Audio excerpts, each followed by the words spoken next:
Hey everybody, this is your host Ray Goots. Welcome to Goots' Wrestling Pod, and we are back, and it's time for some Halloween Havoc. But before we get to all the Halloween hijinks of 1995, we've got a special co-host this week, Kyle Lewis. Kyle, how you feeling, brother?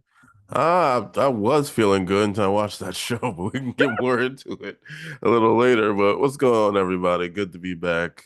Always good to see you and talk to you, Ray. You you haven't been on this show since Halloween Havoc '89, so you're like Mr. Halloween Havoc. Yep, unfortunately, I don't know how I got that moniker, but that Yeah, is it. I am Mr. Halloween Havoc. yeah. You were at the first one, and now you're at the worst. I can't imagine. I saw '98, and a lot of people, I think '98 was way better than this, but I can't imagine a future Halloween Havoc being worse than this show. This show was pretty bad. This is top tier, one of the worst wrestling shows of all time. I looked on Reddit afterwards, and other people were like, "Well, ECW December to December and blah blah blah," which sure, but this was a slog. And again, we don't have to go through it all now.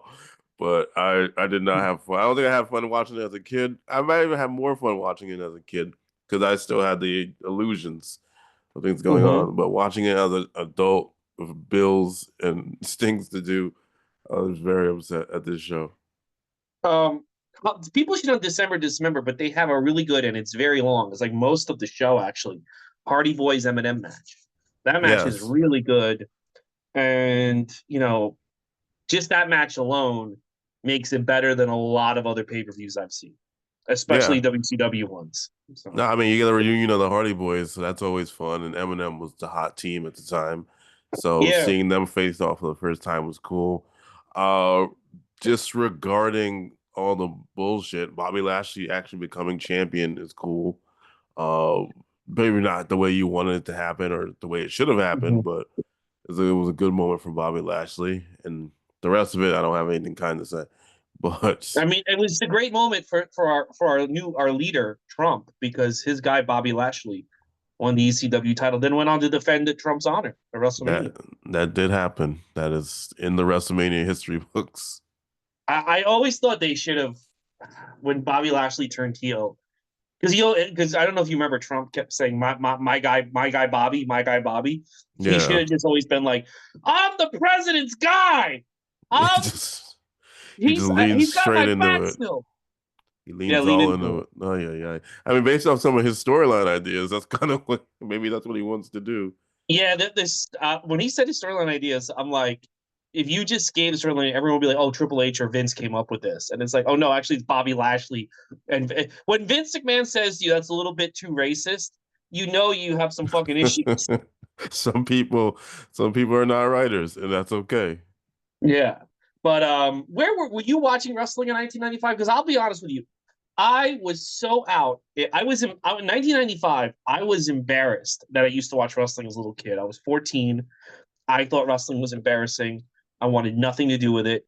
I did watch my first Nitro ever seen was the night after this show, and they showed the main Mm. event. They showed like the whole angle. I don't know why they thought it was a good idea to show that angle on Nitro, and I was like, "This show's definitely better than Raw." It's still an embarrassment to watch. But what were you? How were you in 1995? October of '95. What do you feel? I was watching both of them. I was watching both Mm-hmm. Raw and almost said SmackDown, Raw and Nitro. ECW was like coming up the pine. It was on MSG, so to watch that too. But I was about 9 years old, and I mean, I was just when you're a 9 year old, you just kind of like take everything in. Uh-huh. I thought it was still kind of weird with the whole giant thing, and I wasn't really into the Dungeon of Doom. I just thought it was No. kind of corny. But I was all in on Diesel and Shawn Michaels and Bret Hart, all the new generation people. And I liked WCW. I just was not like into like the Hogan stuff like at all. So what if you had to pick one company like I'm a WWF guy, WCW guy, October '95, what company are you a big guy Oh, of? WWF. WWF? Okay, all right. I really like Diesel. I like Diesel, Bret, Shawn. Like the Superstar song, Diesel Cool, Undertaker, and Shawn Michaels, Oh, I hate Heartbreaker. it. Oh god. So I was still in the cartoons. I Yeah. was like, you're more of a man if you watch I this is what I believe, like up until and I made what 98 hit and I never looked back. I've been watching wrestling nonstop. I mean, I have a fucking podcast talking about it right now. But I never looked back once Thompson and Austin. Thompson and Austin. Once that happened, it was over. Yeah. and the N64 wrestling games. Those two things, double hitter. They're pretty great Um, games. yeah, I never stopped watching wrestling after that. But what you call it? I thought you were more of a real man if you watch cartoons over wrestling. That's how like stupid I thought wrestling was. And sometimes I'd have X-Men on or whatever, and then Superstars. You know, it started. You lived in New York your whole life, right? Yes, yep. So Superstars would start right after X-Men, and then that song would hit, and I would just be looking at the TV like, well, because around noon I'd go out with like my aunt, like I would help her. We'd go shopping or something. I'd be like, "What the fuck did they do? What the fuck is this song?" And I would just quickly, because my mom was had the TV on. I still have that. I would just fucking change the channel to like 11 or something, Soul Train or something. Like, get this stuff off my TV. What the fuck? I love that song. Again, I was like 9 years old. It's I'm so surprised they haven't bad. put it on Spotify. It's so bad, but like I love it. And when somebody got fired, they would change out the person. They like take out the British Bulldog and put like Mhm. Mankind or something like that. It was oh my god, it's so cheesy. I think they should bring back the song for Raw on Netflix. Why not? Let's do it. Womp, Roman womp, Reigns, Cody womp. Rhodes. Yeah. Yeah, code is the American dream. I don't know. I guess Liv the American Morgan, dream. da, da, da. I would be all about Liv it. Morgan, Dominic, what you gonna Rhea Ripley's really pissed. Are you ready? See, they can do it. Let's go. I'd be Travis so Scott should happy. do a remake because Travis Scott's doing the new Raw theme. I don't know if you saw the news. Yeah, they've leaned into hip hop all the way, which I know a lot of people are not happy with, but Well, I'm you know sure what? there's I've some noticed that. market research that told them that that's the thing right now. Well, I'll tell you my market research. I've noticed that hip hop fans spend way more money on expensive wrestling merch than fucking rock fans. Most rock fans are poor and homeless. So I think it's smart to lean into the hip hop heads, the hip hop era. Look at Wale. Wale throws a party every year. He doesn't have to do that.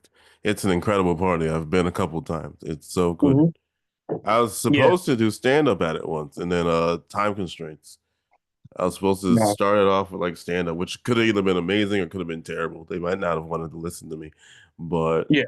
I was so excited, and then the time constraints screwed it up. But maybe some other day. Well, so listen, there's going to be plenty of Wally manias. Hopefully, who knows? Yes, Are you exactly. gonna go to Mania in Vegas? I decided I'm not. Uh, Price wise, it's really bad. Mhm. If I go, I might just like hang with some friends in Vegas and maybe do some of the stuff that's around and just not go to the Mania, which I used to be like against. Like, why would you not go to the Mania? But it's so expensive to 2 days and to do all that. Like, I've only been to like Vegas once, so it'd be cool to go. But I haven't like officially decided. But I'm leaning towards Yeah, no. I was gonna follow Mania around and do my shows, but man, and I mean my cousins. So my cousins in California, they go gambling, so they can get free rooms. But Nice. even with the free rooms, it's like they're kind of pricing out everyone but the complete lunatics out of WrestleMania. And I don't know how long they can keep doing that because when I splurged, I spent 2 grand on 35, and with Mm-hmm. that 2 grand, I got NXT, Hall of Fame, Raw, SmackDown, and like second row at 35. And Nice. that to me was, and I got the chair that I'm sitting in right now. I'm sitting in a WrestleMania 35. That to me was money well spent. But I mean, for 2 grand now, that doesn't even get you in the door for WrestleMania. That's just starting No. your, and that is like, you can't like. I was making more money as a comic in 2019, and I imagine a lot of other people were making more money in their other people aren't doing great for you to put the prices up this high. No, I agree. I think they just know that, like you said, the lunatics, as you Mhm. eloquently called them, they're gonna buy it no matter no matter what. So as long as these people keep buying, or people overseas that come internationally, this is their big trip. As long as those tickets don't, as long as they sell, which they seem to sell out like right away, they're gonna keep doing it. So Mhm. it sucks for us. I still remember the days of the commercials, and not even that long ago. It's like 3 years ago. Like tickets are $25. And you're like, cool. Or you get like in the Guardian or something, you get like a section 100 something for maybe like $70 to $100. And now good luck. Like Well, I I mean, know. congratulations to them. They're doing great business wise, but for, Well, I know. Bruce Pritchard always insisted that Vince was very strict about keeping prices affordable because he wanted people to bring their families. And I mm, also think that the other reason is you get them in the door with affordable tickets, they will fucking throw money at the merch stand. you know, Yeah, yeah. and that's where you get the real money, you know. And this company doesn't seem. I think once he left, they were like, "Fuck that policy." I kind of feel like Vince had a point there. Again, I don't think he's doing it out of the kindness of his heart. Look, here's the deal. WWE back in 2018, WWE Shop was having these insane sales. Like you log on and Mm-hmm. be like, "Here's the Triple H shirt for $5. Here's the new Roman Reigns shirt for $7." Right? I And I remember, would yeah. buy every week. Dude, I don't know if you remember. I had new wrestling merch every fucking day in 2018 and 2019. Then Fanatics took over. There's no deals anymore. And Yeah, the you're deals they lucky if you have get are a like, deal. yeah, the deals they have, like the CM Punk shirt's usually $50. Today it's $40. And I'm like, that's not a deal, bro. So That's a like, Nintendo deal, like when Nintendo yeah. games go on sale. So yeah, you're gonna make $50 or $40 on a CM Punk shirt, but you used to get hundreds of dollars from me. I thought I was saving money. Stupidly, I'm blowing money. So what you get in not doing sales, not I spent 2 grand on WrestleMania. I spent hundreds of dollars on T-shirts, and I mean, I had Razor Ramon I still have Zubaz pants. I have Bray Wyatt workout pants. You Yeah. know, I have the chalk line jackets. I got everything, and now I don't have. I don't buy anything. So you went. I bought. I think I got the last thing I got on WWE Shop. I think was this shirt, which was 2003. Great Muta Oh, Hall of wow. Fame. I even know. Oh, I see the Hall of Fame part. Yeah, so like you went from getting a lot of my money to getting none of it, and like okay, that okay. Maybe someone else give you the money. I doubt it though. Yeah, I mean, I don't think they're hurting. It's like we're the only ones that hurt. It's just kind of also the merch is just not as good anymore. I'm not trying to like it No, was better back in the day. They had some bad the shirts then too, 2018 but 2018 was a sweet spot for the merch. I really do feel. I Dude, I have all the holiday sweatshirts from that yeah, era. I think I wore some to something. I wore. You ever see my New Day holiday sweatshirt? no, I haven't seen it. Oh, it's fucking dope. In fact, I'm gonna pull it out tonight. I mean, dude, I have two Alexa Bliss Christmas sweatshirts. All right, that's how much merch I was buying. You were giving them anything. You're just giving them all the money, One time but I they wore the used to Alexa have good Bliss. ones. One time I wore the Alexa Bliss sweatshirt to a show. Matt Pavich, the comic, was like, "So is this like your thing? You just buy like awful shirts and wear them?" And I'm like, "Well, I actually like this shirt." I'm like, "Don't you fucking doubt Alexa Bliss? I'll kill you." Yeah, hey, she's one of the greatest women's champions of all time. Yeah. So this is like before we get into the show, this is a weird era. I watching these shows, even though this show is horrible, I do consider myself more well, as we're going. I consider myself if I'm watching wrestling in '95, I lean more to WCW and WWF, especially when Okay, Nitro shows up. This is not my favorite era of WWF at all. Whenever I watch the pay per views, I'm reminded of why I was embarrassed to watch wrestling, especially when fucking Michael Hayes walks out. I think, and you're seeing a little bit of it here. The key to how WCW overtook WWF very soon, actually, from October, is that they brought in the Benoits, the Guerreros, the Rey yeah, Mysterios, and in this show, Sabu and Jerry Lynn. And they're yeah, having these crazy matches, these crazy like Dave Meltzer 17-star matches. But then the other ingredient was they were putting Hulk Hogan and Macho Man and Ric Flair and Sting in these new storylines, in new roles that kind of remain true to how these people are. And in Hogan's case, Hogan basically embraced what all the haters were saying about it. You know what I mean? yeah, He was like, "You're right, I am selfish. Fuck you. Now what?"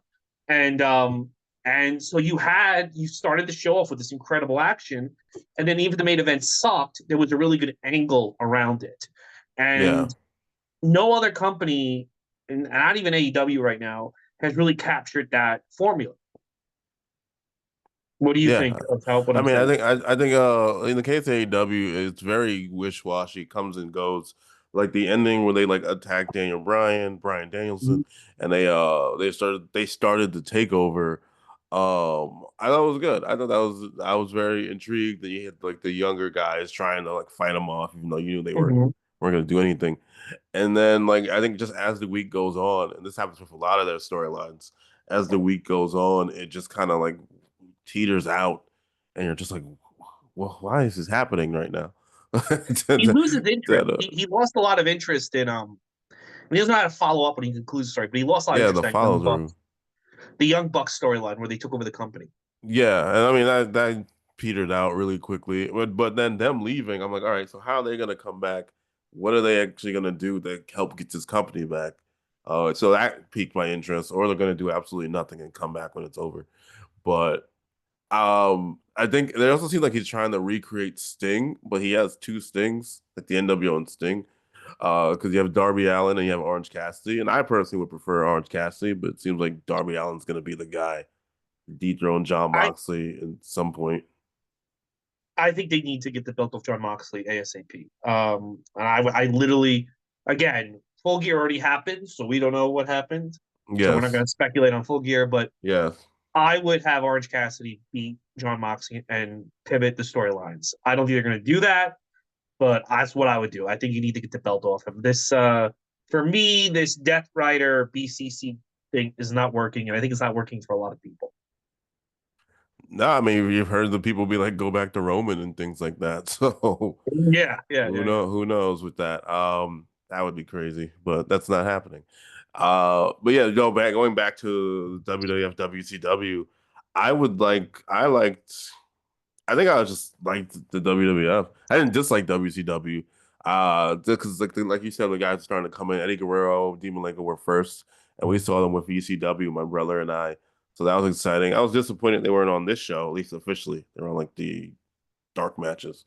In addition to that, then you started getting Rey Mysterio, all that. I like missed Mhm. those guys. We were in like this show's like a weird spot where it's like all Well, the people Bischoff is you starting to know, bring them in. yeah, they're not there yet. There's still like a lot of New Mhm. Japan. There's some New Japan people on there, like Road Warrior Hawk is there, and like the stuff that would that little the meat that would really help those WCW pay per views is not fully there yet, and it was desperately needed for this show to then Yeah, digest the big main event and all that stuff. I think Nitro is where Bischoff starts doing the creative more when Nitro starts because if you watch like Nitro really set the formula that Raw, Impact, and Dynamite follow. Raw didn't really have any real formula. Nitro is Nitro basically is like big match angle, big match main event. Tune in next week, you know. Yeah, And we're so used to Raw having that. Like they even had the in ring long promos before Raw had them, you know. yeah, And Bischoff took that, and I think Bischoff, while he's has the reputation of being a Hogan bootlegger, and he is. I think Bischoff around this time takes the creative away a little bit from Hulk Hogan because if you watch late '94, early '95, you could tell it's all Hogan and his cronies doing yeah, whatever they want, and I think Bischoff's the guy that champions. And I don't. They say Kevin Sullivan, but I don't know. Well, until he lost Nancy, uh, champions the Benoits and the Malenkos and the Guerreros, and I think he understands. I can't have Hogan in the ring for 30 minutes, but I can yeah, have Guerrero in the ring for 30 minutes, and then 10 minutes Hogan can have a match in an angle, you know? yeah, yeah. Mm-hmm. No, that was WCW's bread and butter, like the cruiserweights and the upper mid carders of Benoit, Guerrero, Jericho when he comes, Mysterio. You Mm-hmm. would watch these people, even though the commentators wouldn't give a shit, they would just talk about the NWO and Hulk Hogan the entire time. But you can watch these people, you get invested in these people. Same with Diamond Dallas Page coming on the come up and stuff, and then you'd have your like NWO angle and Mm-hmm. you were still invested. I'm not gonna act like people weren't invested. I mean, you have to throw Goldberg in there too, his short squash matches. So there would Oh be yeah, all this extra stuff that like would keep you invested throughout the 2 hours, and then you get your big NWO, whatever NWO is doing at that time. I think the big mistake they made was you're watching Guerrero, Benoit, Rey Mysterio. And they're the future. Like they're going to be the guys to lead the industry. And eventually, and along with Goldberg, I think eventually all the Goldberg, Guerrero, Jericho, Rey Mysterio, they have to take out the NWO. They have to be Yeah, the ones that are like, you're done. Hogan and Savage have to lay down. I mean, if Savage let Mysterio beat him, I think that would have done huge things for the company. And they never really did that. And even if their intention was maybe when Hogan came back in 2000, he'd be like, I'll lay down for Guerrero, whatever. Yeah. They left once the Vince Russo nonsense started. Yep. So I don't know. And like Goldberg was never the same when they had Nash beat Goldberg and not like save it for someone new. Like you could have saved it when you signed Mike Awesome. Maybe if he got Rob Van Dam. I don't know, someone that when they wasted Goldberg on Nash, I don't even think it was finger point. I think just Goldberg lose streak to Nash the first time. I think no one believes in the company or them or them anymore. Like it was over. Like they caught lightning in a bottle and they could have turned it around with Goldberg and they just went, no, fuck it.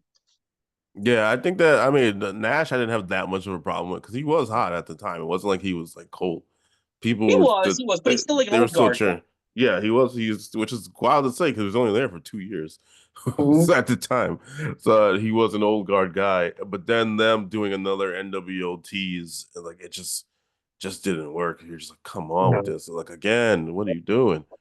Like Raw's putting fucking Mankind over who you used to have, and you guys are doing this NWO all over again just for them to break up like 2 months later and all the like 99 is when I started like phase out of WCW. Like I can't tell you what was going on. It's funny. Yeah, 99 is a bad year, but I still have like nostalgia for it. Like I can still watch a 99 Nitro. Hmm. Um, 2000 is where the nostalgia kind of goes away, and I just get mad. I just like you guys, It's really especially bad. Those Russo Nitros Yeah, are it's like it's just Russo is like there's a lot that. However, I would say give Russo a month of AEW. Let's see what he could do. please don't. Give him Come Rampage, on, he's maybe. better. Give him Rampage, something that's like not gonna hurt anybody. So listen, let's get into this show. And again, like I said, this feels like and they're in the middle of Hogan and his cronies losing power. They creative power. Hogan's always gonna have the power brother. There's no Yeah. power in this brother. But Hogan kind of losing control of the direction of the show and Bischoff gaining control. So it's like a weird, like it is a weird moment because around the time that Nitro starts taking off, they do kind of move away from Vince McMahon sports entertainment light and move into like so this the show's in a weird place. It is, but it's worth talking about because it is like a Hmm. weird era for the event. Really quick though, before we get into the show, because I talked about this last week with Andrew Lee. In October of '95, also Shawn Michaels got jumped by 500 Marines in the parking lot, which caused him to vacate the belt and Dean Douglas to get it. What did you think at the time as a kid of Shawn Michaels getting jumped by 6,000 Navy SEALs? What did you think of that moment? What did you think of how they handled it on TV? Give me your thoughts on that stuff. I mean, when the 9,000 Marines jumped Shawn Michaels, it was kind of, it was heartbreaking. 'Cause I was a Shawn Michaels fan, and then to see, it was almost like the Family Guy joke when they're like, Robin Williams is serious because he has a beard in this movie. Shawn Michaels had the beard on, so I was like, "Uh-oh, he's got the full beard. Like, what happened?" So he had the Mm-hmm. beard. He vacated the title. I liked Dean Douglas, and I knew Shane Douglas from WCW and ECW, so I was a little Mm-hmm. disappointed that he lost it or like so Oh, in quickly. a horrible match to lose it. Yeah, because I mean they didn't like each other, so yeah, it Mm-hmm. lost it so fast. So like, it was just kind of confusing because like they're blurring reality. WWF wasn't doing that as much, blurring the reality and the storyline. That was a real thing that happened to him because Shawn Michaels was Shawn Michaels at the time, and he got beat up. Uh, Somehow the Marines are the villains in the story in the in the eyes of the WWF, which is weird to say. So I Yeah. was shocked. I was just shocked. And then, they leaned into it more. He was out for a month. He comes back. I was genuinely upset when he like fainted and had like the post concussion thing with Owen That Hart. was like probably the best Raw of 1995 because that's also where Diesel cuts like an NWO style promo before the Yes. NWO. Mm-hmm. Yes. That was Mm-hmm. so that I mean it all leads to that. So it worked out for them, I guess we're in the short term. But yeah, I was very confused and like worried. I was like, what do you mean he got beat up and beat up by who? Mabel? Like I'm just like a I kid. I I don't would know. have what I would have done was I would have revealed the heel hired the Marines for the storyline. So Yeah. that way, at least Shawn Michaels could get some type of kayfabe revenge against the people because he kind of just gets beat up and they just kind of he got beat up in a parking lot and they move on. I think they thought it made him look sympathetic, but for me, a guy who wasn't watching, when someone told me that story, I was like, "What a bitch! That's what they get for pushing one of the rockers, fucking idiots." Hogan would Yeah. get beat up by Marines. I mean, and back in the day, apparently, if you got beat up for real, you got let go. But that wasn't happening to Shawn Michaels. Well, Vince was in love with Shawn Michaels back then. Yes, that was not happening to Shawn. If it You happened don't, you to don't fire your crush. Hakushi, sure, but Yeah, it yeah. wasn't happening to Shawn Michaels. Oh no, you make a music video about how much you love him. Tell me a lie. The Tell Me a Lie Tell me video, a lie. I love you, I love you. which was written I. about Jim Johnson's mother passing away, and they Oh really? repurposed it for Shawn Michaels. Yeah, Yeah, he wrote it about I his was mom. like, is Shawn Michaels like gonna? Is Shawn? I remember like seeing the video. I was like, is Shawn Michaels have AIDS? Like, what's going on? Like, why are Yeah, they? it was very dramatic. It It would bum was me out. it was very very dramatic. Yeah, dude, I really think Vince McMahon falls in love with Shawn Michaels in 1995. Like he falls, like he has one of those moments, like where you see someone differently. Like the right one was in front of me all this time, and I never Yeah. knew. Because the way he talks about him on commentary, the way I think Jim Cornette said to Bruce Pritchard, "I wish I loved anything as much as Vince McMahon loved Shawn Michaels." It's true. He was And really into Shawn Michaels. oh, dude, I remember when I got back in. I was, because I'm watching with Jim Ross and Jerry Lawler do the commentary on the '98 Raws, and I Hmm. put on like an old like '97 pay per view, and Vince is going on and on, and I'm like, bro, I didn't want to watch the show when this guy was on. What are you talking about? Yeah, I go, this is like, dude, like fucking just suck his dick. Let's move on. What the fuck? he really loved them too much. He loved him. I wonder if he pooped on him. All right. All right, Speaking of poop, we're gonna move on. Yeah. let's talk about this show. The show kicks off with Johnny B. Bad versus DDP. It's a long match. DDP, they show a recap video where DDP, I guess, flattens Johnny B. Bad's tires. So he loses his title shot against Sting for the U.S. title. So now he's going to go after DDP's TV title. These guys have the second longest match on the card. I found it to be very good. Johnny B. Bad is downplaying the I'm probably gay thing, and he's up playing the Mark Merrill stuff. What did you think of this match overall? Best match on the show, absolutely, hands down. Yeah, I agree. Yes. Can't no debate. Mhm. It was good. Johnny B. Bad was always a good wrestler. He was. I used to think he was black as a kid because he was so tan, and they say he looked like Little Richard. So I was like, oh, cool. He's a brother, which I later found out he's not black at all. Same thing No, with it's still hard for me to fathom that he's a white guy. yes. Same thing happened to me Mhm. with Taz and the Macho Man. So I didn't know. Macho Man, I is white. Yes, Macho Man. Yeah, I I mean can see. he's very black coated with the flamboyance, Mhm. but no, but I thought that was a really good match. Another showcase for Mark Merrill, Johnny B. Bad. Unfortunate that the career just never took off the way it could have. I think the knee injury really screwed things up, and the change to the Attitude Era where was the boxer that, and his wife is just so much hotter. Like I get it, but that Um, match was great. That was a great well, match. my thing about it is that like you read Mankind's book and you listen to Austin and shoot interviews, and they're really kind of bitter that Vince was going to bet the house on Mark Marrow. Like like Yeah, when '96 starts, he signs Mark Marrow, and he's like, this is going to be the guy, yeah. and they're not happy about it, and they kind of insinuate he's not a good worker. And I've Mm. been watching now. I'm watching these matches around 94, 93, 94.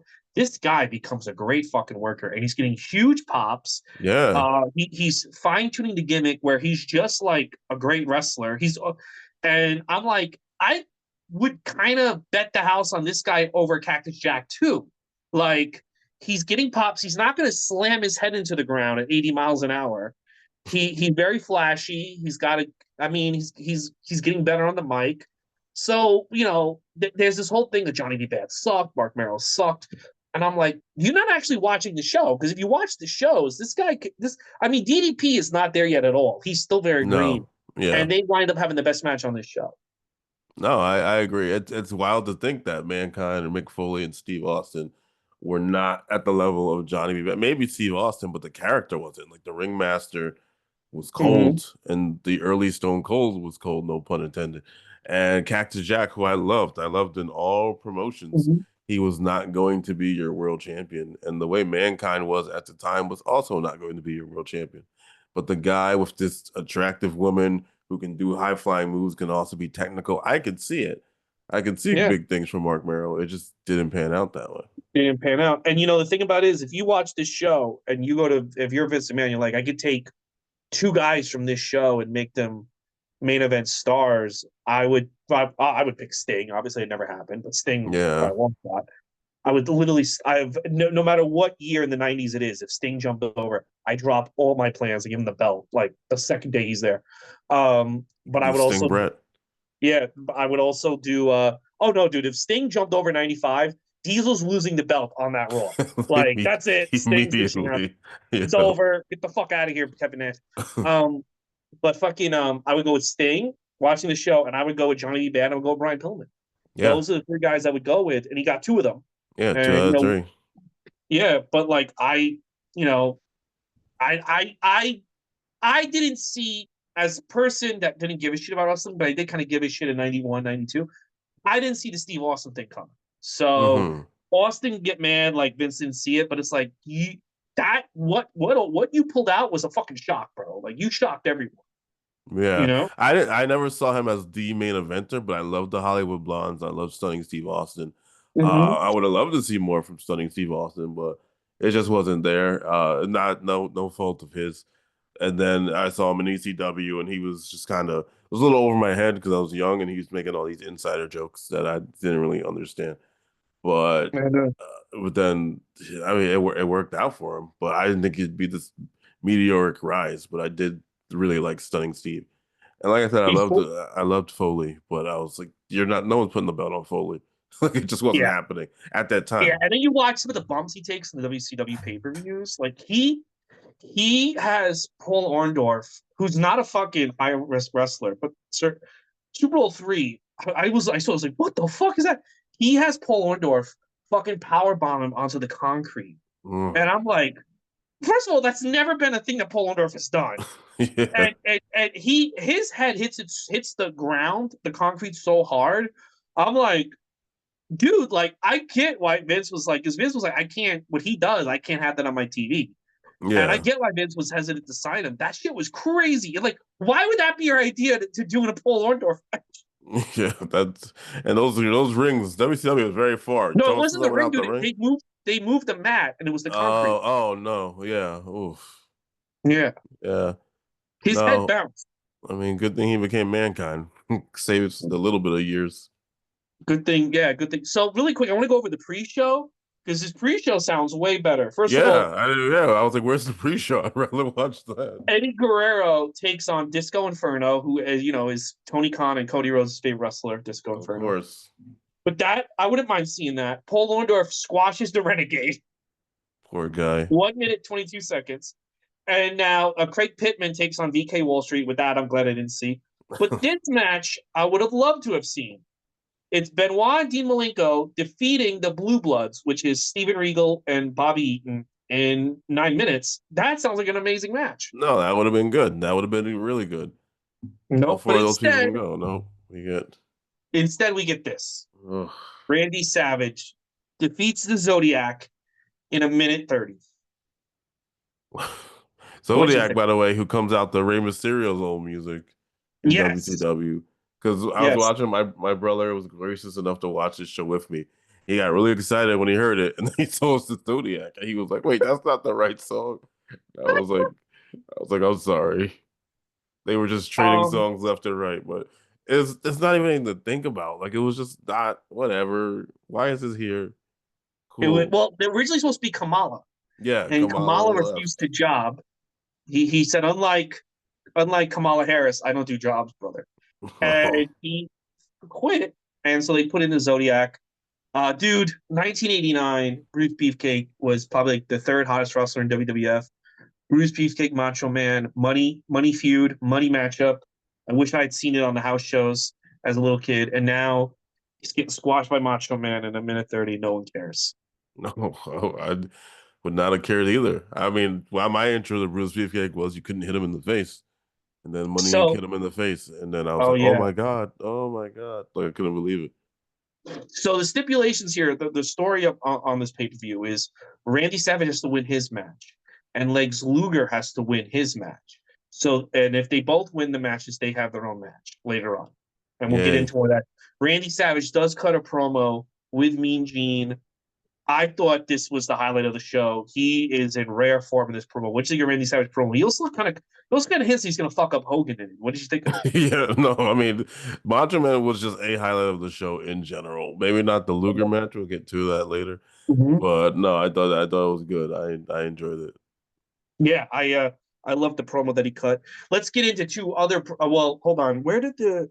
It doesn't say here. I forgot. But next up is Kurosawa defeating Road Warrior Hawk, which to me, I wouldn't. It's only 3 minutes. The match starts hot. Road Warrior Hawk is beating the shit out of this guy. The crowd's into it, and then Kurosawa, who the crowd doesn't give a shit about, beats him almost on a fluke. This match started off good and then just completely collapsed. And man, Road Warrior Hawk, man, I mean, I kind of feel like he could have been Goldberg before Goldberg, and no one really ever like booked him properly. What did you think of this? I thought it was weird. I was like, because I was like Mm-hmm. you. I was like, all right, get into it. I don't know Kurosawa, but New Japan guy or Mm-hmm. Japanese wrestler. It's gonna be a stiff, like hard hitting match. And then the match, I felt like something went wrong because it just ended, and I was like, what? Yeah, That's it? Like and Hawk lost? Like I couldn't Unless believe Road it. Warrior Hawk's like I'll only lose on a fluke because I don't want to really Yeah. talk to this guy. And You I mean, know? in terms of what you're saying about him being Goldberg, I think people just want them together, which is unfortunate. It's not necessarily unfortunate, but it was always kind of weird seeing when Animal would wrestle singles or Hawk would wrestle singles or have a different tag partner like in Japan or something because like Mhm. you just kind of want them together. They're the Legion of Doom and the Road Warriors. It just kind I, of I think though 90% of the charisma was from Hawk. Like yes, When Animal's by himself, because he was by himself a lot in the WWF in the yeah, 2000s. oh yeah, There's not much there, but when Hawk's by himself, you're still excited. And I remember there's an interview with Paul Heyman in '93, and he was mm, saying like, okay, if you took over WWF, who would be your two top baby faces? And he said if I could pick anyone, it'd be Road Warrior Hawk and Sting. interesting, And the interviewer was like, really? He goes, yeah, Road Warrior Hawk could be the next Hogan if they just gave him a singles push. And I kind of think it. No, maybe it's drug problems, the attitude problems, but I think most of the reason why the team works is Hawk. yeah. I mean, we've Yeah, seen it. They tried the animal Heidenreich. They tried the single biker animal, and there's nothing there. I mean, it's something about those Laurinaitis. I know. Well, Their lack hey, of charisma. listen. They're like, we want to push Hawk, and then they're like, hey, we remind you that we pooped on women together. Okay, we'll push Animal. It's fine. Okay, Oh God, we'll let Hawk job. Hawk's like, I didn't poop on anyone. he Look is at the us. he is divorced now, John Laurinaitis. I know. Well, yeah, but the World Warriors are gone. All right. Now, R.I.P. to me, the most interesting match on this show. To me, this match was I was at full attention. Sabu versus Mr. JL Jerry Lynn. Sabu comes out with the Sheik, who Mm-hmm. was a big deal in that area. He was a huge deal. They're in Detroit, by the way. They're in Detroit Rock City. Um, this match was fucking nuts, and I loved it. I mean, it's not as good as the DDP Johnny B. Bad, but man, Sabu just looks like he came from another planet. And it just when he flips and also hits his uncle in the head with his fucking Yes. boot, I'm like, this guy is just man. He is someone. There's an alternate universe where he's like the biggest star in either WCW or WWF, and everything's different.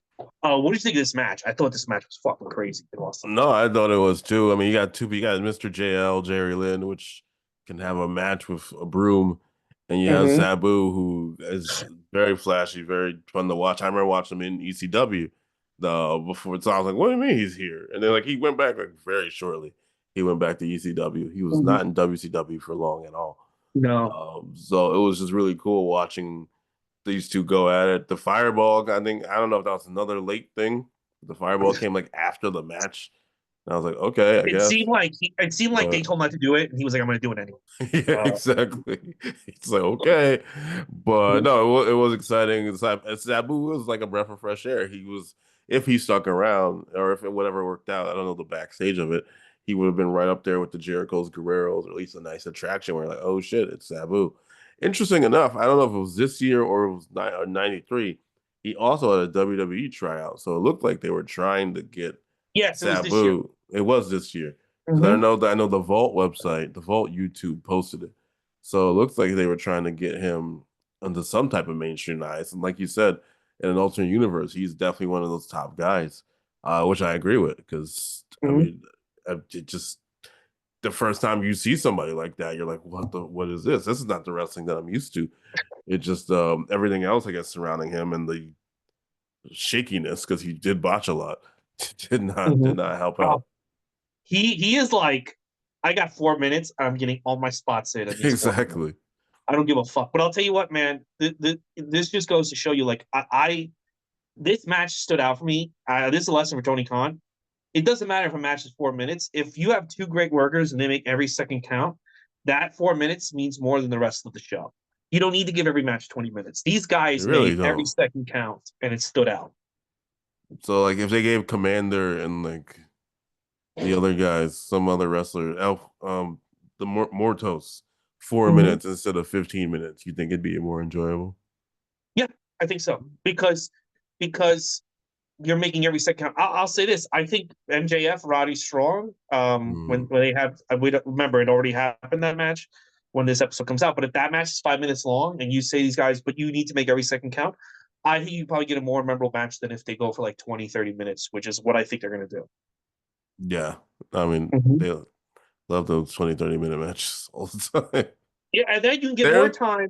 You can get more time, and then when you get more time to something like Will Ospreay, Kyle Fletcher, Orange Cassidy, Dean Ambrose, whatever the fuck his name is, it means more. It means more because then yeah. it's more special. So I don't know, There's one but now, AEW show that I went to that I was still frustrated because I was in Bridgeport, and the trains were going to stop. It's a Wednesday night; they're not going to continue. So I'm trying to get through Rampage. Like, okay, it should be a quick show because people have to get home. And they had a Wardlow versus one of the Bear Country guys, and that's when Wardlow was in like squash mode. And this mhm. match was like 10 minutes. I was like, "What are you doing? Like, beat him! That's your whole thing." I gotta go. I was like, I don't even think I finished the match. I was like, I have to leave. Otherwise, I'm going to be stuck in Bridgeport for the night. But you're having a commercial break match with Wardlow and fucking Bear Country? Are you kidding me? Powerbomb his Yeah, not ass and every match leave. has to be competitive. It doesn't. I remember John Moxley had a competitive match with Evil Uno, and it's like, but that doesn't like help anyone because Evil Uno is back on fucking AW Dark the next week, and Yeah. then Moxley's feuding with Hangman Page. If you can't beat Evil Uno in like under 10 minutes, why do I think you can beat Hangman Page? Yeah. I mean, even though they bring out every once in a while, he's like, I still got to Mhm. fight. And it's like, the whole Dark Order, it's unfortunate. They just kind of lose Listen, they spectacularly, had too. something and they decided to run to the ground. So Mm. at a certain point, I can't remember if it's before Sabu or after Sabu, Kevin Sullivan and his father, the Master, come out to Yeah. cut a promo I hate that where guy. they babble incoherently. I, watching these shows, I have determined Kevin Sullivan is the least talented person to ever make it in wrestling. He is, you know how they put everyone in the Hall of Fame because they've been around long enough? Yeah. If I was Triple H, I would go to TKO and be like, I will quit before you put this guy in the Hall of Fame. I don't Jesus. care how long you worked in WCW. I don't care how many wrestlers like him. I will, I will, I will reveal what else Vince did if this guy goes in the Hall of Fame. That's how bad I think this guy is. This guy just should not be on TV. I've heard this guy's a great guy. He probably was a fun hang. I've heard he's a treats everyone like great, buys drinks, everything. Sure, shouldn't be on TV. An embarrassment to this company, Jesus an Christ. embarrassment to life itself. One of the worst TV performers I've ever seen. It literally makes you. If I had paid $30 for this show in '95, this doofus. By the way, he's looking for his cue. He's looking like his eyes are darting around before they start talking. You can tell he's like waiting for his cue. Guy, guy just looks like a fucking longshoreman who got dragged in and put on TV. Guy at this point, he's been on TV for what, 20 years, still doesn't know how to act in front of it. What did you think of this segment? Not that bad. I was like, I didn't think it was that bad. It was. I kind of checked out just because I used to. I remember as a kid, I hated the Big Blue. His father. It Yeah, would gross me out. It looked like Zordon escaped. I didn't like it. it But did. Look, it does look like a human version of Zordon. Yes. yeah, it did. It would. I didn't like that version either. With the Power Ranger, when he's dying, he looked like a tree. That used to scare Oh, me too. they made a human Zordon. I never saw that shit. In the first movie, like when he's like Oh, I never dying. saw the first movie. Oh, all right. Well, I won't say. Well, now I gotta watch it. Yeah, I never. I won't say anything else about it. But Hmm. it just scared. I just. It would always creep me out as a kid, and it creeped me out still today just to see this big blue man and Kevin Sullivan. So I was like, please, let's just get on with this. This is what I was thinking about. Jesus. But Yeah, now I no, want to look at it one more time and see how bad Kevin Sullivan is.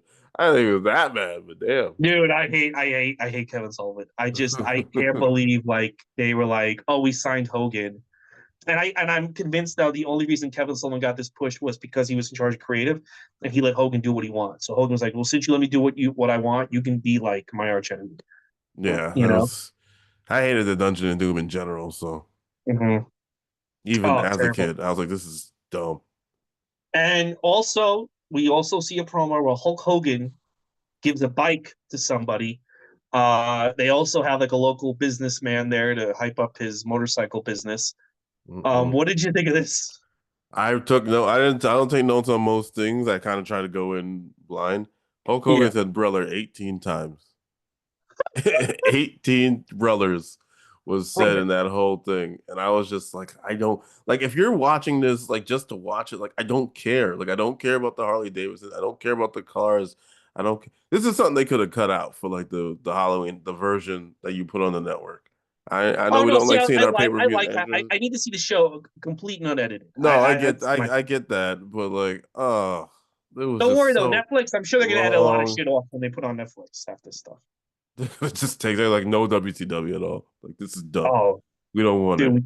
we gotta watch WCW while we can. I think you're right about that. They're supposed to get every paper. Well, it's They outside of the said select states. archives. Oh, really? Okay, Dude, interesting. if they don't put, I mean, I don't even want an episode.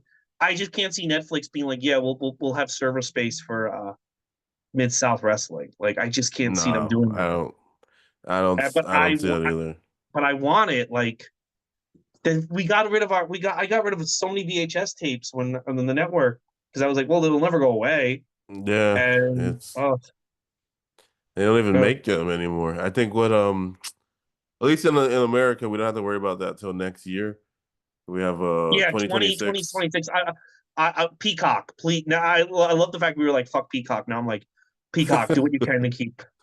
Do what you can, please. It's almost like the wrestling where we're like, fuck the network. I still like the network, but it used to be so glitchy, and you're like, oh, fucking We're network. actually now lucky because they're losing network, and we kind of keep it with Peacock for another year Yeah, until we got another 2026. year. I think unless Peacock has to make a monster deal to keep it, because Netflix Please, will gladly please, take it. So we'll see how please. that goes in a year. They have to make. I don't know If how Peacock's numbers are and what drives people to that network, but I listen, know me. I'm leaving if the WWE isn't on there anymore. Just, oh yeah, I don't watch enough things on Peacock to justify it, or I'll get the cheapest version they have.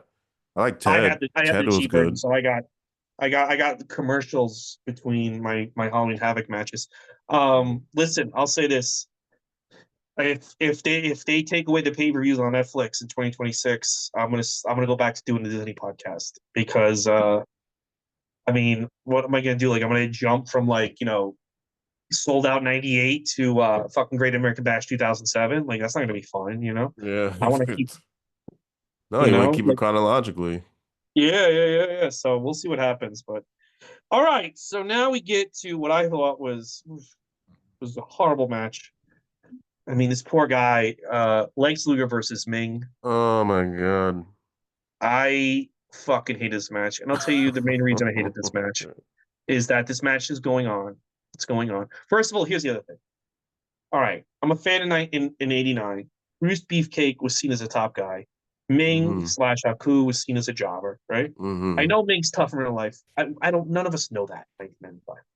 Yeah. Macho Man beats fucking Ming, beats Beefcake in like 3 seconds.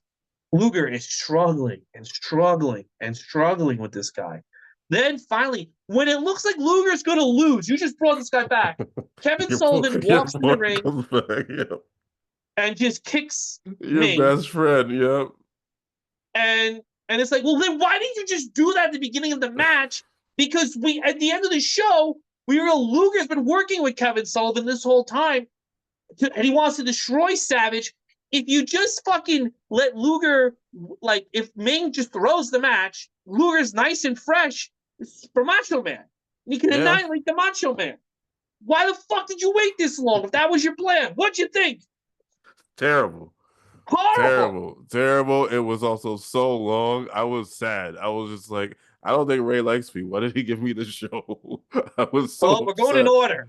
I know. It's just how it works. But oh my God. And I like Ming. And I remember the last time we did this, you were like, Luger gets a lot of heat, he gets a lot of flack from people, but he's actually a good worker. This is like way back then though. And now, oh my I God. think I think he got his confidence shook from the WWF because they had him job in a fucking Yeah. Tatanka, and I I think love Tatanka. Used to. I don't. But I think his confidence isn't back yet. So his in-ring ability isn't where it's going to be in. He has a great 96, I heard, and a great 97. It's not there. Then 98, he kind of just gives up on everything. Um, so his confidence isn't back yet. And certainly the way they're booking him, you're going to just get beat up by Ming for 13 fucking minutes. Doesn't help. Wasn't a Oh good match. God. Terrible. Horrible. Hard. You got this guy Horrendous. back. He's probably like one of your top stars now. This is how you treat him. I mean, just made me Awful. sick. Speaking of, well, this didn't make me sick, but this was Sting and Ric Flair versus Brian Pillman and Arn Anderson. Before we get into the match, this match by far had the most heat of the night. The crowd Hmm. was at the edge of their seat. Sting was the guy. Sting was the guy. It wasn't Hogan. It wasn't Savage. It wasn't Luger. Sting was the guy. And they fought it, they fought it, they fought it, and they fought it until they convinced the crowd that he wasn't the guy, and then they went out of business. But Yes. Sting, so the whole match, so Sting has finally agreed to help Ric Flair after years of not getting along. Ric Flair turning on Sting every which way since '89. Sting has finally agreed that he's going to help Ric Flair with Arn Anderson and Brian Pillman, right? Yeah. And they say Ric Flair was beat up backstage. They don't show it. That's a thread throughout the show. So Sting is in the match. He takes a handicap. They're beating the shit out of him, Arn and Brian Pillman. Then Ric Flair comes out. The crowd's going nuts. Ric Flair's in the apron. He has a cut on his head or a bandage on his head. Stay on the apron. Great body work. First of all, match not that interesting, but great character work from everyone. Ric Flair looks like he wants to Yes. tag, this, that, and the third. Sting's exhausted. There's a part where Sting's he like tries to exhausted. reach the tag. He's too tired. Arn Mhm. Anderson kicks him in the leg. Yep.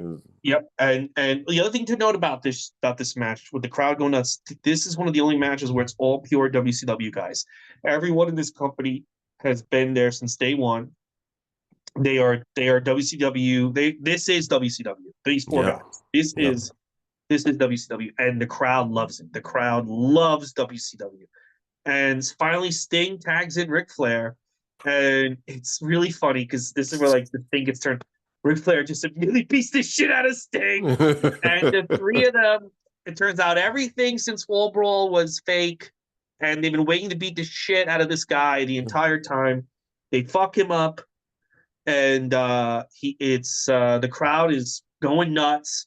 Ric Flair cuts a promo. Arn Anderson, Brian Pillman looks like the fucking man.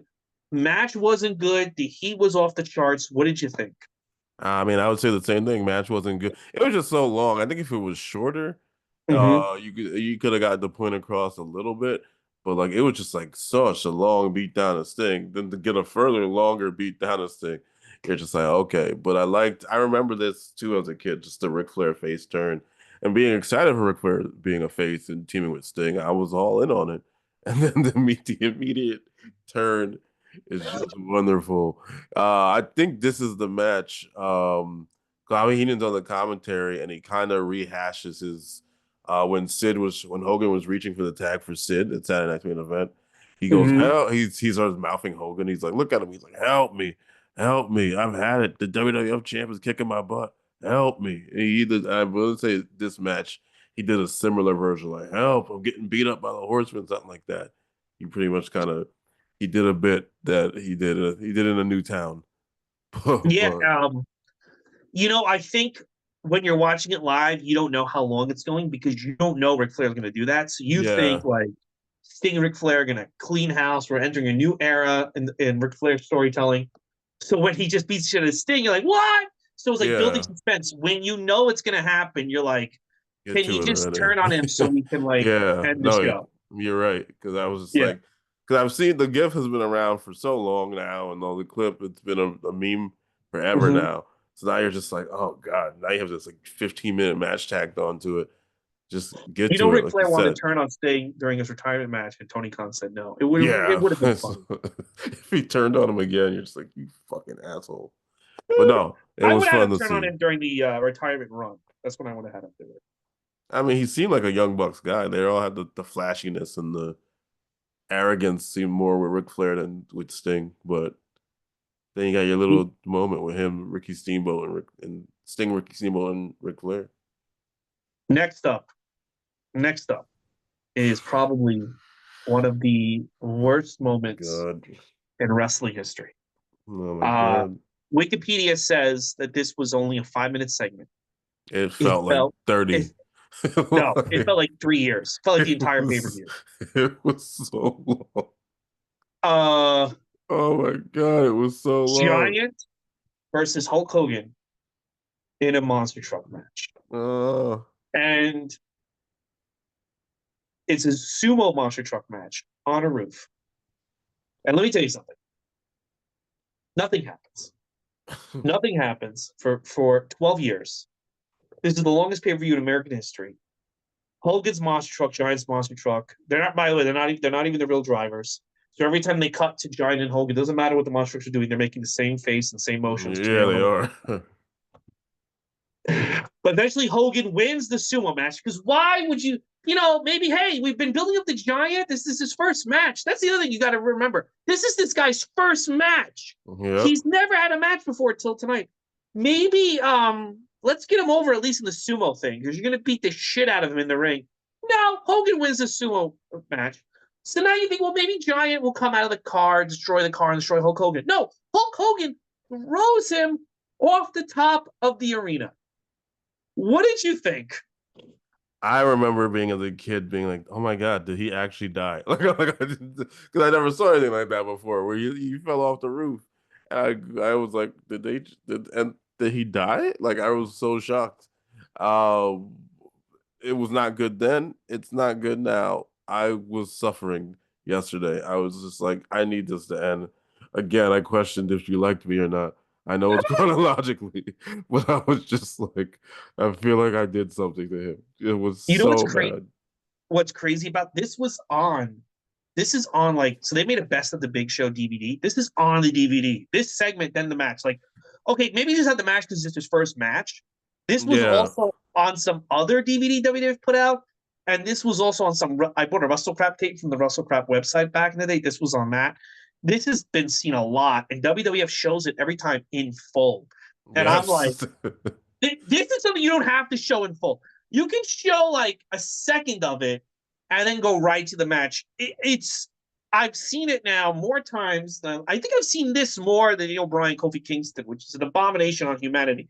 Yeah. Um, I it's Oof. just like Bischoff went to Hogan and said we need to turn heel in '95, and Hogan was like no. And I think this was the moment where Bischoff realized we have to do something, or this investment will go into the toilet that I made. Yeah. Um, That's why he awful. was Dark Hulk. He wasn't necessarily a No, he heel, was. but he had the all black on. Yes, He wasn't a yes, heel. but he wasn't Hollywood Hogan yet. He was No, flirting he with was just a dark Hulk Hogan. But yes, this. awful, awful stuff all around. It's like when Spider Man put on a black suit. Exactly. Yeah, He's doing this whole awful thing. segment. Now, what makes the thing even worse is they have Bobby Heenan fake concern for his friend's son. They have Bobby Heenan pretend, which by the way, they completely negate later on. They have Bobby Heenan pretend like he knew this guy as a kid. They have Bobby Heenan scream. Like, if you're this concerned, leave the broadcast and go outside the building to see if your friend's son is dead Yeah, and that Hogan killed him. So Bobby Heenan is freaking out the whole show, including the next match. He's yeah. freaking out. And Tony Schiavone is just like, whatever. And I'm like, wait a second. Why wouldn't Tony Schiavone also be like, is this guy dead? Why are we still having a show? What's going on? Like, it comes across really bad and it hurts the next couple of segments, and it really hurts the next match with Hogan and Savage. What did you think of Bobby Heenan freaking out and I crying and screaming about the giant see, step? I like because I'm not used to that side of Bobby Heenan, so I was like, Mhm. oh, that's interesting to see him like kind of just be like, I'm concerned, but like you make valid points. Why don't you just get up and leave? Eric Bischoff left. I think Bobby Heenan leaves for like 2 seconds and then comes back. And maybe they could have said something where like Bischoff said that he like everyone has to go back and do the show. Like you can't do anything about it right now. Like maybe a Yeah, like sentence or why don't two you would just have have helped. Heenan But leave, like run yeah, off and leave? You yeah. put in like Mike Tenay or even like I don't know, fucking I don't know, The Arnett. And you put somebody on the commentary like, I'm not even ready to do this. All right, fuck it, I'll go on commentary, right? Oh, Steve McMichael, yeah, right? Because he was yeah, the night. yes. You put him in for the Lex Luger, and then Heenan runs back in, and he's like, "No one's giving me the answers." Like, it would have been better if he like ran away. It would have sold the thing more. Like, hey man, Heenan knew this guy as a kid, and he's like really Yeah. concerned. But instead, he's just sitting there yelling over the Yeah. next match. Because he would try to talk normally and then he would get mad. He's like, I don't, yeah, I think he's like, I don't care about this match or something like that, which doesn't help you watching as a viewer. Yeah, And like you said, Tony Schiavone was just trying to do his job. It just like, I think the idea was and good every and now the and then Tony execution Schiavone was also makes not a as good. smirk to the camera, like he knows this is stupid, and I'm like, well, that's not helping anyone. Yeah, that doesn't help at all. Either you really don't like Andre's kid or you don't like your job right now, or both. Who knows? I think it's both. I think it's both. All right, so now we next match. And man, I was shocked at how much I did not like this match. Randy Savage legs Luger. Uh, Randy beats him with the elbow smash. What did you think? I kind of didn't like it. The commentary didn't help, but also they really didn't bring it, which I was very shocked and saddened by. I was ready to go. I was ready for the show to be done. I was like, I'm sorry, Macho Man. I'm sorry, Lex Luger. But I agree, they didn't bring it. It was just like it was a slog. I don't know how Lex Luger has once again found himself in a like, if I beat this person, then I get to go and fight another person, like at He, WrestleMania he 10. never he never achieves his goal. He said He that. never achieves his goal. Just No, not for him. It's not in the cards. But not my fault. I was ready to go. I was like, okay, cool. Macho Man won. Fine. Jimmy Hart comes out for a second. I don't care anymore. The Yes, Giant's Jimmy dead. Hart comes out to telegraph Yeah. the heel turn that's coming. All right, so here we go. We're in the main event. The Giant survived falling Yeah. off a building, which I don't know how that happened. A year Completely from bone now, dry, by the way. Dry. yeah, bone dry. Yep. And now he's got, I don't know what happens because a year later he gets beaten up by the NWO every week and he lies there like a sack of shit. But in 95, he's invincible. But he got Um, brain damage for falling off of the roof. It's much yeah, weaker. no, that's true. So the Giant comes out, and now it's the Giant versus Hulk Hogan, the main event. Now, here's the thing. This, again, I cannot stress enough. This is Paul White's first match. He doesn't go to the Indies. He doesn't go to NXT. He doesn't go to fucking ECW. He's not in WWF as a jobber. This is it. He's fighting Hulk Hogan in the main event of Halloween Havoc. To put this into perspective, imagine someone came off the streets and wrestled CM Punk in the main event of Elimination Chamber.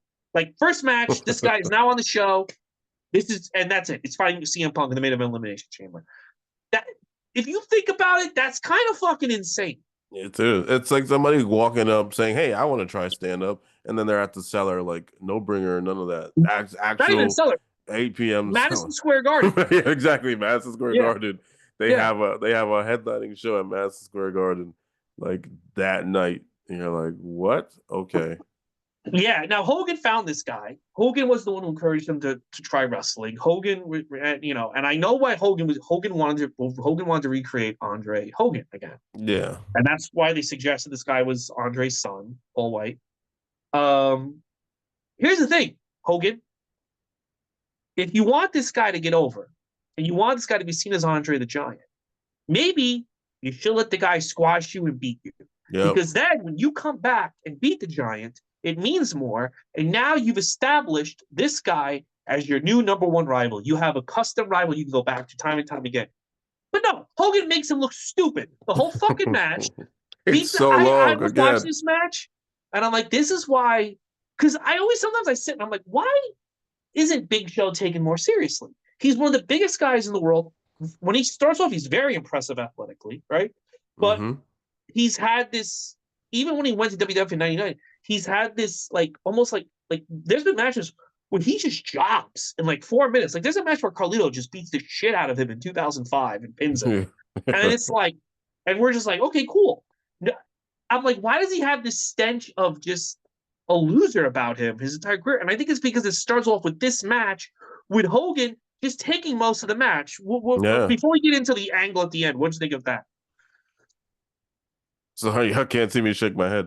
Not good. Yeah. Not good. I agree with you. If he just came in and scored, first of all, he comes off of Hogan's like, "We killed him, brother." You killed him. We didn't kill anybody. But he's upset about it. Not too. He should be a little more upset, but he's upset Yeah, because about he it. could go to jail. Yeah, exactly. He's kind of like not like as sympathetic as he should be. But the giant Mhm. comes out, which maybe it was Mandela effect or people were just retelling it so much. I could have sworn he had seaweed on him at some point. He doesn't have the That would have been seaweed better. on him. I thought he had seaweed on him. I grew up remembering seaweed, but he comes in and they have this long ass match again. And then you're just like, he should have came in. Hogan's like shocked that he's like, "You're alive." Chop, whatever the giant moves are. I think he was doing the choke slam, or he wasn't doing the choke slam yet. And he just wins. Like he like beats Hogan. And like you said, it could have went away, or even World War III could have been for a shot at the giant or something Mm-hmm. like that instead of like for the title, which is next month. And then it could have been cool, but no, it was the same old Hogan BS. He does slam him. I was like, well, that would seem like a waste doing that so quickly. But I think Hogan. I don't think Hogan wanted this guy in because, although I'll say the Giant has said Hogan was a great mentor to him, but I yeah, also think Hogan, just like the same thing with the Trump stuff. I don't think Hogan really believes in Trump. I don't think Hogan believes in anything. he I think believes in Hogan Hogan. goes where when it's going to benefit Hogan, brother. Yeah, Um, I think Hogan just basically wanted a job guy the size of Andre that he could beat up over and over again, all over the fuck. And he does that. I mean, he yeah. beats him up in '96. He beats him up in '97. Beats him up in '98. When he leaves his final appearance, Hogan and Nash are just beating the shit out of him. So like, 2002, the NWO comes back. They have a little bit of a thing. yeah, Hogan, yeah, he gets beat. Hogan beats him up again in 2002. Yeah, Hogan Giant only wrestled once in 2007. It was to get beat up by Hogan in Memphis. So yeah. And the so retire whatever the retirement tour I think Hogan went on. I don't know if it was Flair he fought or the Giant. I don't remember. no, they had a one-off Giant versus Hogan. Hogan was promoting it himself. It's on Yeah, the Hogan Knows Best, and yes, basically it's Hogan beat. So yeah, that's what he does. This guy's whole career, he just beats the shit out of him until he couldn't beat the shit out of him anymore, and then he had to retire. But um, but yeah, man, I just kind of feel like he brought him in to be his own personal Giant jobber and not yep, get the guy over as legitimate threat because he was a good athlete back then. He was. yeah. The way he moves is pretty good for a big guy, you know? Yeah, he's very athletic. And I mean, that's long term ramifications. Big Show, like you were just saying. And I'm one of the people who would never take him seriously. He's like, you were like, real? And I'd be like, oh my God. Like, it would like Yes. bum me out, I'm like, oh, here we go. And he shouldn't be He, like that. He should be a name that you are like, oh shit, he's here. Or if he comes in, he knocks you out, or he's always in the Royal Rumble. He's hard to eliminate. And he was sometimes, not all the time. But no, he just kind of became oafish, and I don't know, maybe it extended his career. He's does comedy and does whatever other stuff that he likes to do. But I just never took this guy seriously. Like never. yeah. Which is insane. Which Yeah, is insane. it's ridiculous to Um, say. I'll never forget, like, every now and then I'd be home on a Monday watching Raw, Mm. and I'd be like, I wish my life was better. The Big Show song would hit. And I'd be like, I wish, and whenever his song hit, I'd be like, I can't believe I'm still here watching this show. Like, I don't have a girlfriend yet. Like I wish I was like touring as a comedian more. And I'll never forget, I used to feel that way in like 2003, 2004. And I remember 2015, I was sitting here, I quit Caroline's, and that song hit. Yeah. 'Cause we were shooting enrollment after Yes. WrestleMania. And I just shut it off. And I can't. How many years am I going to listen Where's the big show? Like it just like Uh, always was like the signal like your life is going oh, nowhere. that's so bad. Like I shut roll off. Oh, I'm like what am I? And then the Roman Reigns is standing there, and it's like oh like everyone has to like, and then they inevitably just beat him. Like yeah. weeks and weeks for Roman. How is Roman Reigns gonna beat the Big Show? And then he just fucking does it. Beat You're him like, last week. He beat him like the week before. He beat him on the Carly, you don't beat SmackDown. this He beat guy. him on the live events. He beats them all the time. Roman Reigns Yeah. beat the entire League of Nations. Like he'll be fine. So yeah. So anyway, Big Show. But so let's get to the because the ending is infamous. Oh So yeah, Jimmy Hart turns on Hogan, which by the way, great move on Hogan's behalf because Jimmy Hart was bringing him down. I mean, yeah. nothing made Hogan seem less cool than Jimmy Hart walking next to him. It looked Hogan already was losing cool points by the mid '90s, but man, Jimmy Hart accelerated it. So that's a good move. My opinion, great move getting rid of Jimmy Hart. Right? Yeah. Hogan, by the way, right away goes right to I'm going to beat the shit out of you. Like Hogan doesn't even like it. Like, how could you do this? We've been friends for Oh years yeah, now. yeah. No, he's just like I've been wanting to beat you up for years. I've been Yeah, waiting I'm going for to you to beat make the shit. one move. Yep. And then the Giant attacks from behind, and then the Yeti walks out, which is Ron Reese covered in toilet paper, Yep. supposed to be a mummy.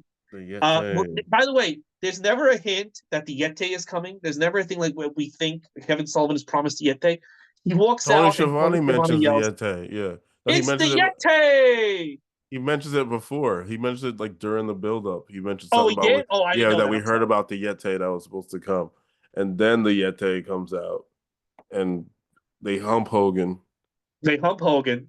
Which is, And then Luger comes out and yeah, with beats the the shit out. Macho So Man. Luger, even though the Dungeon of Doom made him look like an idiot and put him through nonsense, Luger was with the Dungeon of Doom the entire time. They beat the shit. Savage comes out, he gets the shit beat out of him as well. Yeah. Um, this just goes on and on and on and on. And by the end of it, you're like, I am embarrassed that I watch wrestling. I'm embarrassed for everyone in this ring. They could not have given Giant a worse debut. Um, the fact that Giant had a 20-year career, the fact that he was still wrestling in 2015, I guess you could say is an accomplishment because most people Yeah. would just want to crawl in a hole and die. This was their first match. One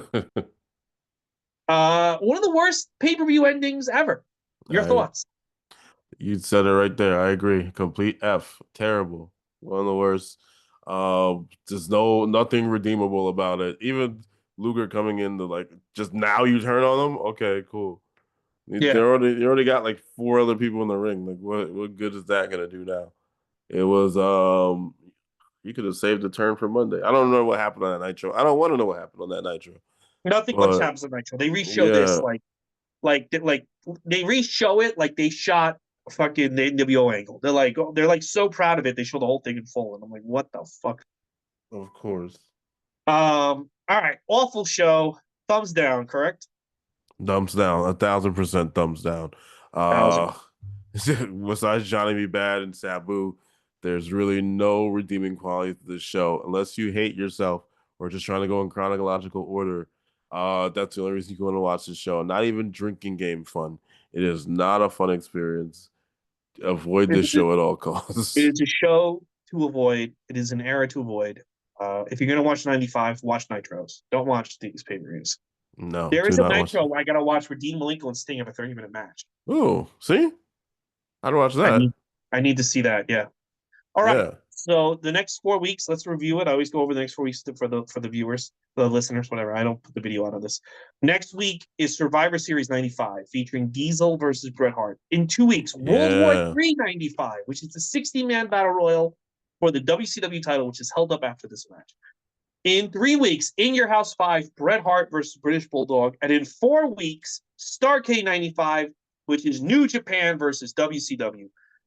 What of those shows? Which one do you like, or do you look I back mean, on? I remember Survivor Series 95 pretty vividly. That's a good Survivor Bret Series. Bret Hart goes through the table, Diesel swears, Diesel snaps. The wild card matches, the debut of Ahmed Johnson, who, as we all know, goes on to have a long career. Well, he Um, slams Yokozuna. So yes, he slammed Yokozuna. And as a black kid, we were so excited for Ahmed, and another thing that just doesn't pan out. Um, I'd be curious. I haven't seen the WCW, the New Japan WCW thing in so long. I wonder if that still holds up. I remember it back then. Um, Shoot, what's the other one that you mentioned? World War Oh, Three. Senior House 5. Yeah, yeah. Bret Is Hart that says is he thinks that the that match is better than Wembley. is that the one where like not Eric Bischoff? It might be the other one. Vince McMahon is like so angry at how that match was. There's a Brett Bulldog match, or there's a Bulldog match that Vince is like visibly upset, like at the end of it, or like he goes Oh, off at the end. that's the one I just covered. Bulldog versus Diesel. Okay, it's that one. Yeah, this Okay, one Brett gets cut in the middle of middle of the match yeah, by accident and is yeah, just I remember the bleeding like a blood. pig. Yeah, Yeah, I'd have to watch that again. I don't know if it's better than Wembley, but if Brett says it is, I guess. I've never Uh, seen it, so I'm excited to yeah. see it. Are you gonna add Mhm. ECW pay-per-views to this, or you're not gonna? Oh yeah. TNA pay Yeah, per views, Ring of Honor pay per views when we get yeah. there. Unless Netflix or Peacock decide to take them away, and then I guess it's back to talking about Ducktales. So Well, there's a yeah. lot of DuckTales. There's new there's a DuckTales. There's old DuckTales. I have a Uh, feeling. I have a feeling. This is why I won't get rid of my DVD. I'm making the move to California, and I told my family the DVDs are non-negotiable because I have a feeling that eventually a lot of old stuff is just going to be not available. I Like I mean, think yeah, there's going to come a point where these services are going to be like, you know what, you can't see Chip and Dale Rescue Rangers anymore, and the DVDs are going to go for thousands of dollars, hmm. and they're just never gonna let it be out there ever again. I It's going to think, be gone. yeah, it's a good fear. I think when David Zaslav and HBO Max started cutting stuff, people were like, this is ridiculous. How could you do that? And then other shows and other places started doing the same thing. And there are full length shows. I know, like I'll use Dollface with Brenda Song and Shay Mitchell and funny comedian whose name I can't Oh, Shane remember right Mitchell's now. pretty. Yes, very pretty. This is like woman empowerment show that was on Hulu that Hulu made. Hulu was very proud of, and then you can't see it at all anymore. Like they completely cut it off. And there are going to be more shows like that are going to get written off. Whether it's Max, whether it's Disney, whether it's WWE and Netflix, it's going to happen because it worked. They got the There's a tax lot of break, there's and a it lot of sucks.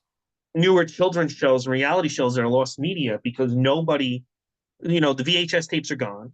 Yeah, So nobody is like just record. No, nobody's like, oh, I'm gonna miss 90 Day Fiance. I'll videotape it. I'll do VCR. I'll program the VCR to record it, and then you have a physical copy of that. You know what I mean? That lasts 40 yeah, years. There's episodes because I remember like the Laps fan was talking about TNA in 2010. There's an episode of Brooke Knows Best that is completely gone, and that's not even that yeah, long. Like yeah. it's just gone. It doesn't exist, and I think people thought it's going to be easier to conserve things with the internet. I actually think it's going to be much easier to make things vanish with the internet. So, Yeah, no, and they're getting rid of trying to get rid of pages like the Internet Archive, where people can mm-hmm. post these lost media posts and things. This is at least you have the DVDs for it. Certain shows, and thankfully people do have them. This is Yeah, anime stuff, but the early versions of Dragon Ball Z and Sailor Moon, where the voices are different and the whole tone of the show is different, not the ones that people are used to now. A lot of that stuff never got a proper release. So that stuff is on the verge of being gone, especially if like the Internet Archive goes away.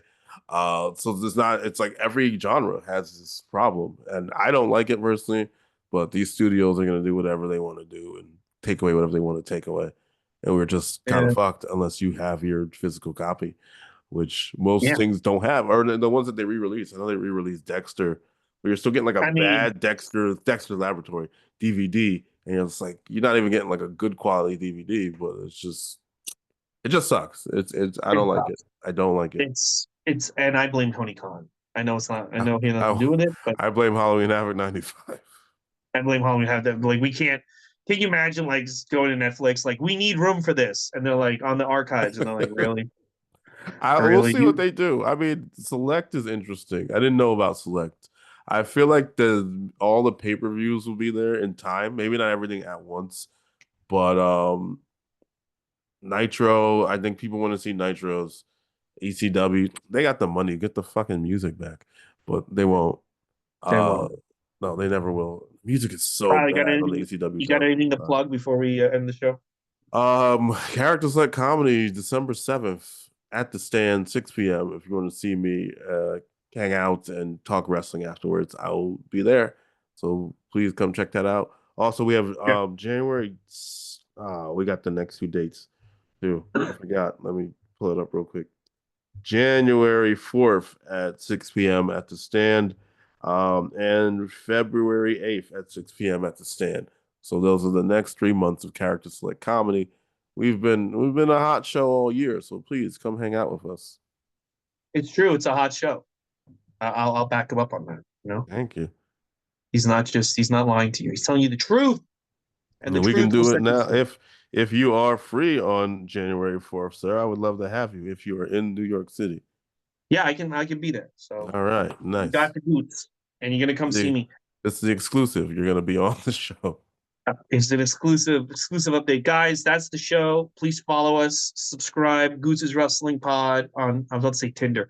Goose's Wrestling Pod on You sh- Instagram. Why not? Why not put it on Tinder at this point? Why Listen, not? if I meet a woman who's willing to watch Halloween Havoc '95, this probably should be my wife. Um, although she'll probably leave me at the end. We also got follow me on TikTok, Ray Goots Comedy. And yeah, and tune in next week. Andrew Lee will be back, and we're talking Survivor Series 95. Much better show. We'll see Lucky, you then. lucky guy. And Tony Khan, go fuck yourself. Thank I you. don't agree with that. Hey, sorry.